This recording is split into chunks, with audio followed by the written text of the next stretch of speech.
En la España de los años 30, el sol nunca parecía brillar del mismo modo para todos. Era una época de tensiones, de ideales enfrentados y de un país que parecía caminar al borde del abismo. Y en el centro de este torbellino político estaba José María Gil Robles, un hombre cuyo nombre se entrelaza inseparablemente con la historia de la derecha española y, quizás más aún, con la historia de sus fracasos y contradicciones. Gil Robles no veía la política como un juego de medias tintas. Era un hombre de convicciones claras y férreas, católico hasta la médula, y un astuto estratega. En su mente, España no necesitaba experimentos republicanos ni revoluciones obreras. Necesitaba orden, tradición y, sobre todo, el regreso de la influencia de la Iglesia en la vida pública.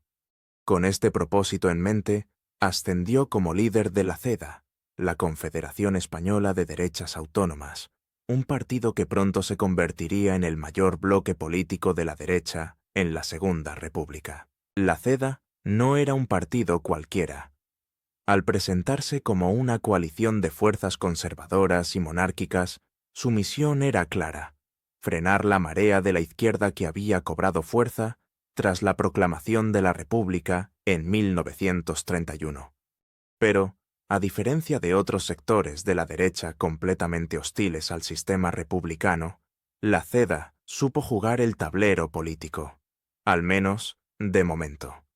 Queremos, somos y exigimos el poder. Esa frase, pronunciada por Gil Robles en la cúspide de su influencia, resumía con precisión su visión de la política. No era simplemente una llamada al poder político, era un grito de batalla contra lo que consideraba un asalto laico y progresista al alma de España. Pero Gil Robles sabía que la conquista del poder no sería automática. La CEDA debía caminar con prudencia.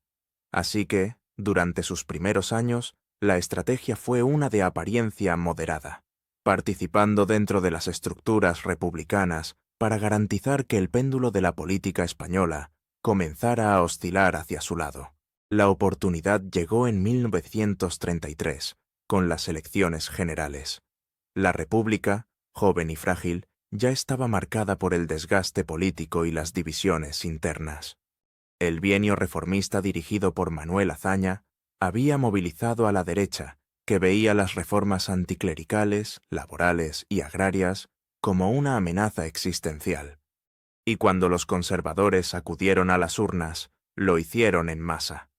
La CEDA emergió como la fuerza más votada, clavando una estaca en el corazón de cualquier posibilidad de avance progresista. Aunque la victoria parlamentaria fue clara, la presidencia del gobierno no recayó en Gil Robles.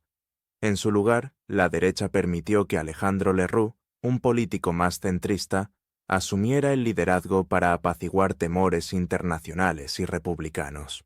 Sin embargo, este fue un momento clave para Gil Robles.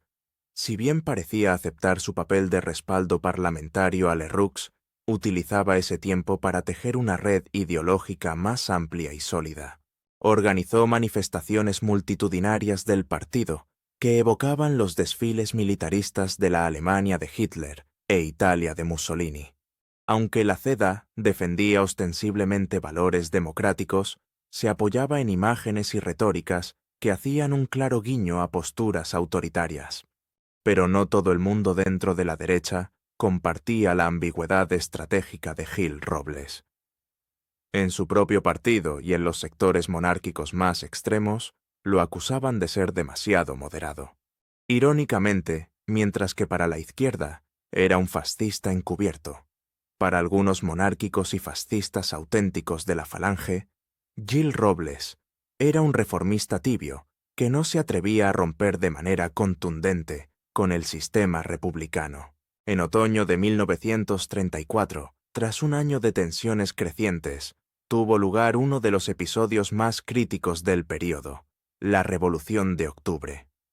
En respuesta a la entrada de 3 ministros de la CEDA en el gobierno de Lerroux, los socialistas y otras fuerzas de izquierda respondieron llamando a una huelga general y, en lugares como Asturias y Cataluña, a una rebelión abierta. La revuelta fue brutalmente reprimida por el gobierno, con el ejército jugando un papel clave, incluyendo a generales que más tarde liderarían el golpe de Estado de 1936, como Francisco Franco. A ojos de Gil Robles, el fracaso de la revolución era una prueba de que España necesitaba más firmeza. En esta etapa, sin embargo, comenzaba a emerger un problema crucial. Mientras luchaba por consolidar el poder, España como nación se fragmentaba rápidamente entre posiciones irreconciliables. Los socialistas, liderados por Largo Caballero, comenzaron a virar hacia una retórica revolucionaria más acentuada, mientras que en el lado opuesto, grupos como la Falange crecían en influencia, eclipsando a los conservadores tradicionales de la CEDA. El inicio del declive de Gil Robles y la CEDA se produjo en las elecciones de 1936. La polarización política alcanzó su punto álgido, y esta vez la izquierda, unida bajo el Frente Popular, obtuvo la mayoría parlamentaria. Ante la derrota, la CEDA comenzó a desmoronarse. Algunos de sus seguidores se radicalizaron hacia opciones más extremas, mientras que otros simplemente abandonaron la esfera política.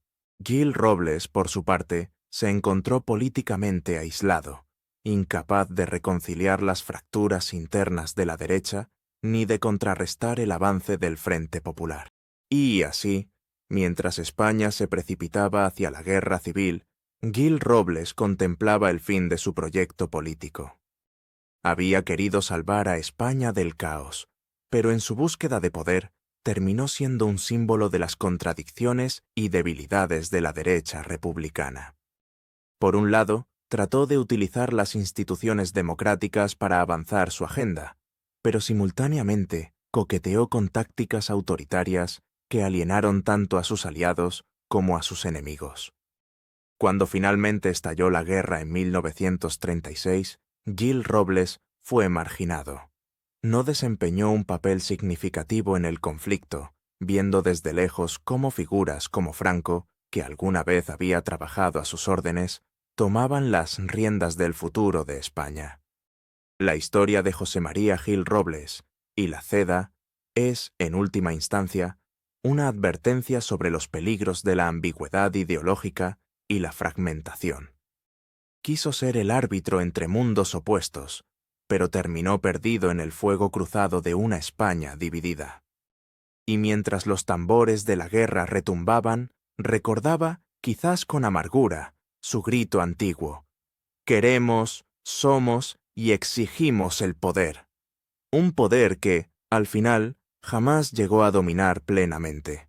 La historia de José María Gil Robles y la CEDA es, en última instancia, una advertencia sobre los peligros de la ambigüedad ideológica y la fragmentación. Quiso ser el árbitro entre mundos opuestos, pero terminó perdido en el fuego cruzado de una España dividida. Y mientras los tambores de la guerra retumbaban, recordaba, quizás con amargura, su grito antiguo: «Queremos, somos y exigimos el poder». Un poder que, al final, jamás llegó a dominar plenamente.